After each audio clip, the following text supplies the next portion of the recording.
네, 여러분 안녕하십니까? 이상희 TV의 이상희 교수입니다. 오늘은 노인 장기요양보험 제도에 대해서 살펴보도록 하겠습니다. 노인 장기요양보험 누가 어떻게 이용할 수 있는지 여러분 살펴보죠. 노인 장기요양보험의 개요인데요. 여러분, 노인 장기요양보험 제도는요, 거동이 불편하신 어르신들이죠. 이분들에게 요양 서비스를 제공하는 거예요. 요양은 돌봄이지 않습니까? 돌봄 서비스를 제공하는 제도가 바로 노인 장기요양 보험이고요. 그럼 이 돌봄 말고 의료 서비스가 필요하면 어떻게 하죠? 병원이나 의원에 가시잖아요. 그거는 국민건강보험 혜택을 보는 거죠. 국민건강보험 제도가 있는 겁니다. 자, 이 국민건강보험 제도와 노인 장기요양 보험 제도 두 가지 사회보험 제도 모두를 국민건강보험공단이 관장을 하고 있다는 사실을 여러분 알고 계시는 거죠. 자, 그렇다면 이 노인장기요양보험제도가 왜 등장을 했을까요? 국민건강보험제도 이외에 노인장기요양보험제도가 등장하게 된 이유, 그 배경은 이런 겁니다.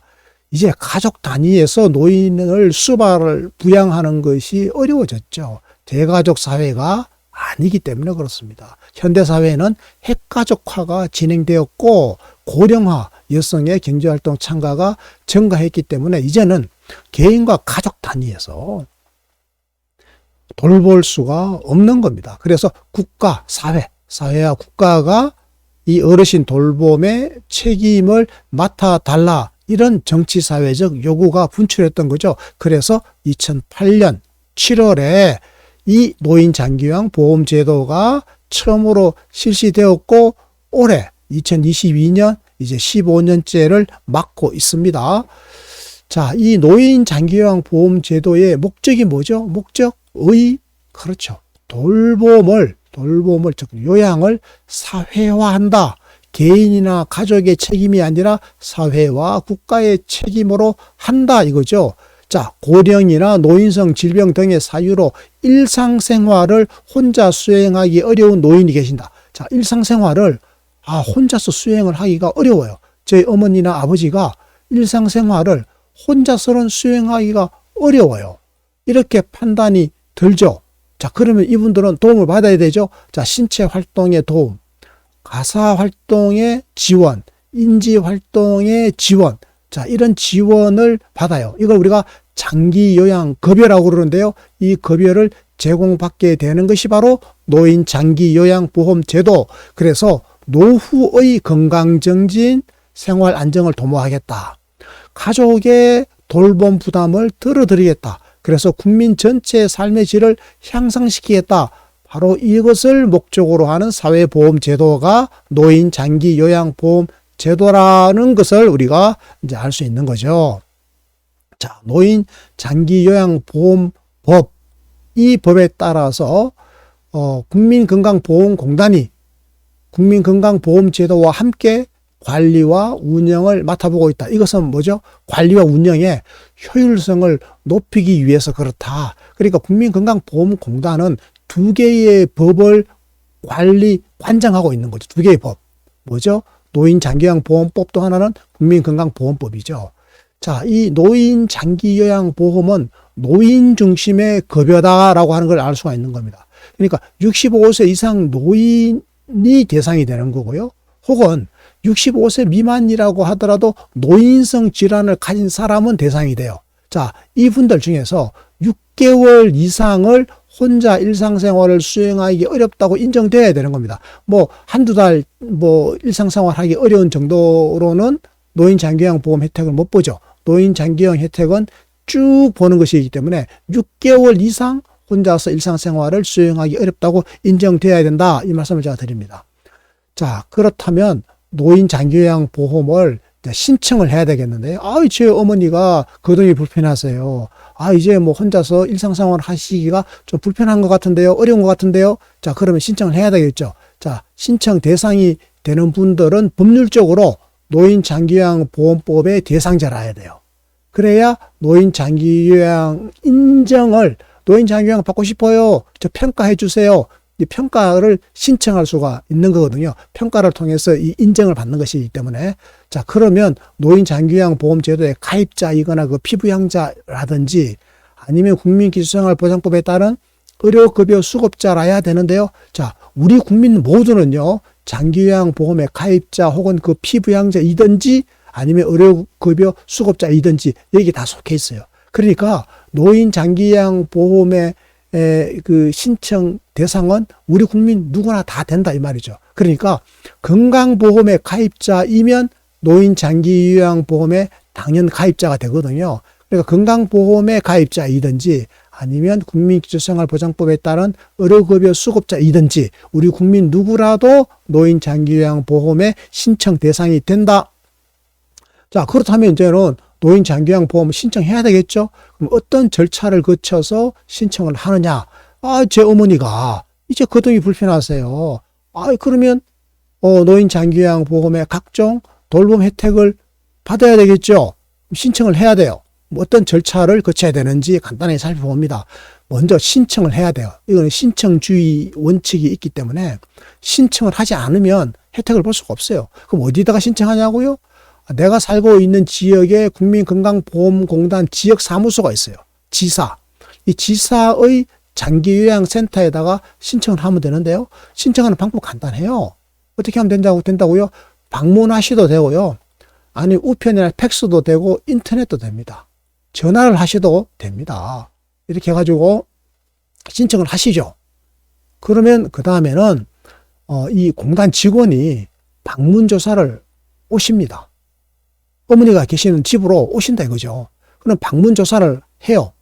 그리고 방문조사 결과를 가지고 등급판정위원회에서 장기요양 인정을 할지 말지, 장기요양 서비스를 받을 분들하고 우리가 인정을 했다. 그러면 몇 등급을 드릴지 이 등급 판정이 이루어져요.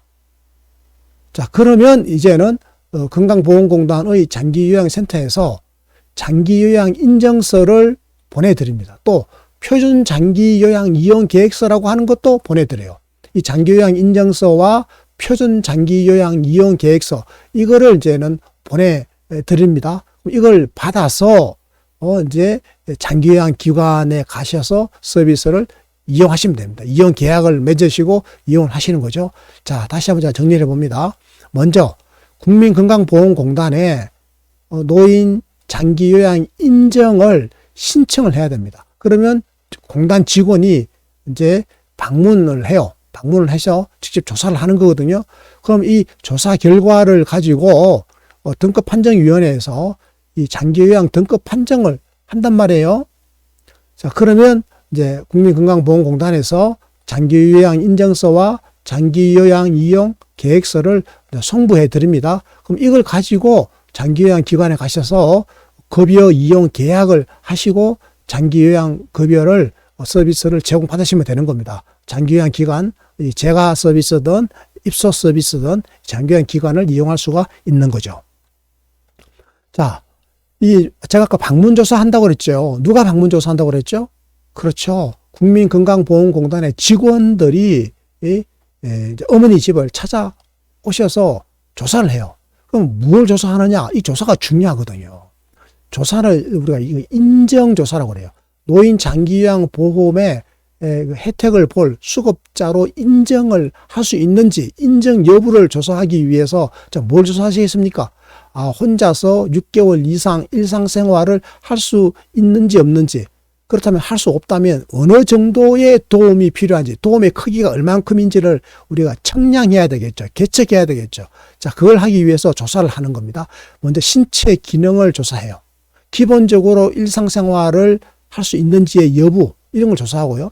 사회생활이 가능한지도 조사해요. 그리고 인지기능, 행동변화, 간호처치, 재활의 필요가 얼만큼인지를 조사해요. 자, 이런 각 항목들에 대해서 기능 상태, 질병, 정상, 환경, 서비스 욕구, 필요죠. 이런 거 12개 영역에 걸쳐서 90개 항목을 종합적으로 조사를 해서 이걸 이제 점수를 매깁니다. 요양 인정 점수를 산정을 해요. 이 점수가 굉장히 중요한 거죠. 자, 여러분 이거를 한번 보실까요? 자, 신체 기능이면 12가지 이렇게 항목이 있어요. 신체 기능. 자, 옷을 혼자서 벗고 입고 할 수 있는지, 혼자서 식사를 할 수 있는지, 혼자서 가령 뭐 세수를 하거나 목욕을 할 수 있는지, 혼자서 대변 조절, 화장실 사용이 가능한지, 양체질이 가능한지, 뭐 이런 것들을 다 조사하는 겁니다. 신체 기능이죠. 인지 기능, 뭐 기억이라든지, 뭐 날짜, 장소를 불인지한다라든지 이런 7개 항목, 행동 변화, 그다음에 간호처치, 그다음에 재활 이렇게 해서 조사를 하는 겁니다. 이 조사를 가지고 이제 점수를 매기는 거죠. 자, 그래서 이 조사 점수, 이게 바로 인정조사의 점수잖아요. 이거는 요양의 필요도를 확인하는 거죠. 돌봄의 필요가 얼마큼 큰지를 확인했단 말이죠. 이거 누가 했죠? 국민건강보험공단의 직원들이 직접 가정을 방문해서 어르신들을 대상으로 조사를 한 겁니다. 이 점수하고 그 다음에 의사소견서가 필요해요. 이 인정조사 점수 그리고 의사소견서 이 두 개를 참고해서 등급판정위원회에서 등급을 매깁니다. 이 등급판정위원회에서는 이 두 개 인정조사 점수하고 의사소견서를 기초로 해서 이 장기 요양이 필요한 정도를 이제 평가를 하는 거죠. 등급을 매겨요. 그럼 이 등급을 매기는 거는요, 신청서를 제출한 날, 신청서를 건강보험공단에 제출했잖아요. 저 인정 신청 합니다. 신청했을 때 그 날로부터 30일 이내 한 달 만에 이 등급 판정이 완료가 돼야 돼요. 그냥 신속하게 이루어지는 거죠. 뭐 의사소견서 제출이 지연됐다라거나 뭐 여러 가지 정밀조사가 뭐 추가로 필요하다라거나 이런 이유가 있다 하더라도 추가로 30일 이내에서 반드시 모든 절차가 완료가 돼야 됩니다. 그러니까 한 달 안에 딱 신청하면 한 달 이내에, 그리고 아무리 늦더라도 2달 이내에 이 모든 절차가 완료가 되는 겁니다. 그래서 이제 등급이 매겨지잖아요. 등급 판정이 1등급부터 5등급까지가 있어요. 그리고 마지막으로 인지 지원 등급이라고 하는 게 있습니다. 1등급, 2등급, 3등급, 4등급 이거는요, 일반적인 등급이죠. 자, 장기요양 1등급이다라고 하면 심신의 기능 상태가 장애가 있어서 일상생활에서 전적으로 완전히 다른 사람의 도움이 필요한 사람. 장기요양 인정 점수가 95점 이상 나온 사람이죠.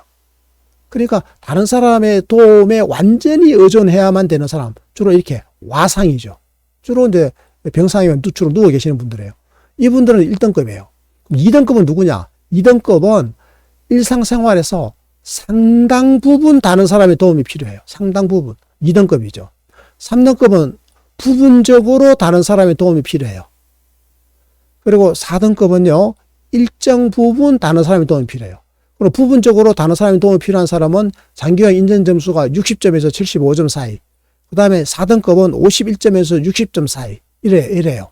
이렇게 해서 1, 2, 3, 4등급이 있고요. 그다음에 5등급은요, 이게 치매 등급입니다. 그러니까 거동에는 불편이 별로 없어요. 그런데 치매 때문에 등급이 필요해요. 이게 5등급이에요. 자, 그럼 인지지원 등급은 뭐냐? 치매가 심하지 않은 사람이죠. 초기 치매. 그죠? 이런 경우에는 인지 기능만 떨어져 있기 때문에 인지 지원 등급을 드립니다. 이렇게 등급이 나눠지죠. 이게 등급 판정이 다 완료가 됩니다. 자, 그러면 이제는 급여, 노인 장기요양 보험의 서비스죠. 노인 장기요양 보험의 급여를 이용해야 될 거 아니겠습니까? 크게 급여의 종류가 어떤 게 있는지 알아야 이용을 할 거 아니겠어요. 급여의 종류에는 크게 재가급여가 있고 또 하나는 뭐가 있다? 시설급여가 있다. 재가급여는요, 살던 집에서 사시면서 도움을 받는 거죠. 방문 요양보호사가 집으로 찾아오시는 거죠. 방문 목욕, 오셔서 목욕을 시켜드리고 방문간호사가 우리 집으로 찾아오는 겁니다. 자, 이렇게 직접 가정을 방문해서 서비스를 제공하는 경우죠. 자, 또 뭐가 있다고요? 주야간 보호가 있습니다.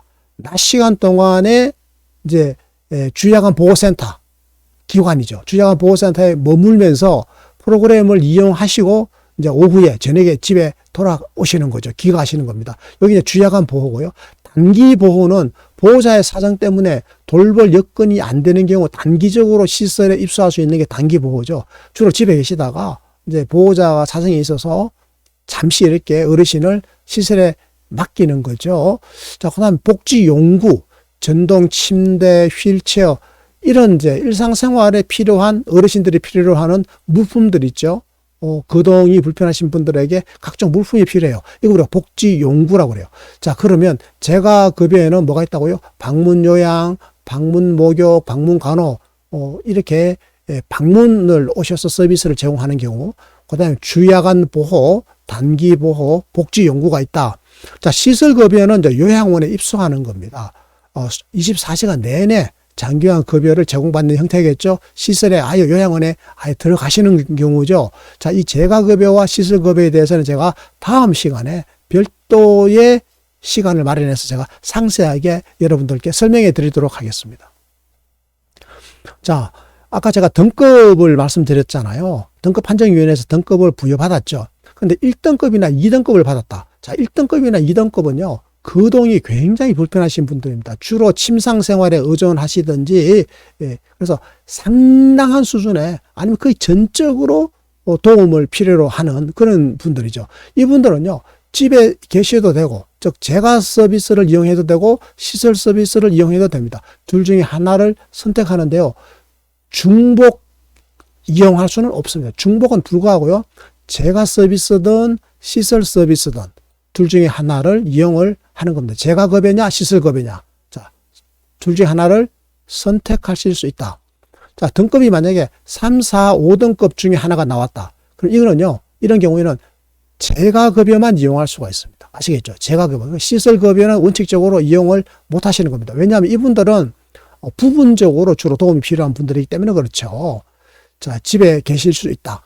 인지지원등급은요. 인지지원등급은 주야간 보호 서비스만 이용할 수 있습니다. 그러니까 이 재가급여라고 하는 거 아까 보셨죠. 그러니까 요양보호사님이나 방문 간호사 선생님이 그 가정으로 방문하시지 않습니까? 그 서비스는 3에서 5등급은 이용할 수가 있는데 인지지원등급은 그 재가급여를 이용 못해요. 요 주야간 보호 서비스만 이용할 수 있다 이 말이죠. 주야간 보호 서비스는 이제 낮 시간 동안에 가 계시는 거죠. 그것만 이용할 수 있다. 자, 예외적인 상황이 있을 수 있죠. 보호자가 일시 부재시면은 1년에 6일 이내에서 단기 보호시설의 입소 서비스를 이용할 수 있다. 3, 4, 5등급 수급자들은요. 자, 이거를 3, 4, 5등급은 제가 뭐라고 말씀드렸습니까? 재가급여만 이용할 수 있다고 그랬잖아요. 그런데 이분들도 시설급여를 이용할 수가 있어요. 어떤 경우? 예외적으로 장기요양급여 종류와 내용을 변경 신청하면 돼요. 이 변경 신청이 허용되는 예외적인 상황이 3개가 있습니다. 자, 3, 4, 5등급이면 재가급여만 이용할 수 있고 시설에 입소하실 수는 없어요. 요양원 가실 수가 없어요. 그런데 예외가 있다. 3가지다. 어떤 경우냐? 첫 번째, 이 가족 구성원이 수발을 하는데 가족 구성원 수발이 도저히 곤란하다. 이런 경우예요. 두 번째는 뭐냐? 주거 환경이 너무 열악해가지고 도저히 집에서는 서비스를 이용할 수가 없다. 시설에 가셔야 된다. 이런 경우입니다. 세 번째로는 치매 상태가 상당히 심해서 문제 행동이 많이 나타나니까 집에서는 도저히 돌볼 수가 없다. 이런 경우에는 이제 시설 입소, 그러니까 시설급여를 이용하실 수가 있다. 이렇게 말씀을 드립니다. 자, 마지막으로 노인장기요양보험의 재정을 간단하게 살펴보죠. 노인장기요양보험료는 건강보험료 곱하기 장기요양보험료율이에요. 여러분이 내고 계시는 건강보험료에다가 장기요양보험료율을 곱하면 바로 장기요양보험료가 되는 건데요. 이 장기요양보험료율이 얼마냐? 2019년에는 8.51%였는데 이게 뭐 계속 증가해가지고 2022년에는 12.27%나 됐어요. 예를 들어서 이 건강보험료가 만약에 10만 원이라고 쳐요. 10만 원이면 노인 장기요양 보험료는 이 건강보험료 10만 원에다가 12.27%를 곱하니까 12,270원이 되겠죠. 그럼 건강보험료 10만 원 내시는 분들은 노인 장기요양 보험료 12,270원을 함께 납부하시는 겁니다. 자, 이 노인 장기요양 보험 요율이라고 하는 것은 장기요양위원회의 심의를 거쳐서 매년 정해진다. 자, 이 노인 장기요양 보험에는요, 이 국고 지원이 있습니다. 국가가 국고를 지원하는데 매년 해당 연도 장기요양보험료 예상 수입액의 20%를 지원하도록 되어 있다. 말씀을 제가 드리고요. 자, 이 장기요양보험을 이용할 때 본인 부담금이라고 하는 게 있는데요. 제가 다음 시간에 알기 쉽게 설명을 잘 해드리겠습니다. 이번에는 간단하게 이것만 말씀드릴게요. 시설에 입소하신다. 요양원에 계시면 본인 부담금이 전체 발생하는 비용의 20%입니다. 그리고 재가급여를 이용하시면은 전체 발생하는 비용의 15%를 본인이 부담한다는 사실을 제가 말씀을 드립니다. 자, 오늘은 여기까지 이제 말씀을 드리고요. 다음 시간에 재가급여와 시설급여를 어떻게 이용하실 수 있고 그리고 구체적으로 얼마의 비용이 들어가는지 제가 알려드리겠습니다. 경청해 주셔서 고맙습니다. 여러분 늘 건강하십시오. 그리고 거동이 불편하신 어르신이 계시면 이 거동 불편한 데 대해서 반드시 노인 장기요양 보험 제도를 이용할 수 있는지를 타진해 보시기를 여러분들께 제가 부탁을 드리겠습니다. 자, 여러분 경청해 주셔서 고맙습니다. 오늘 방송은 여기서 마치겠습니다. 여러분 고맙습니다.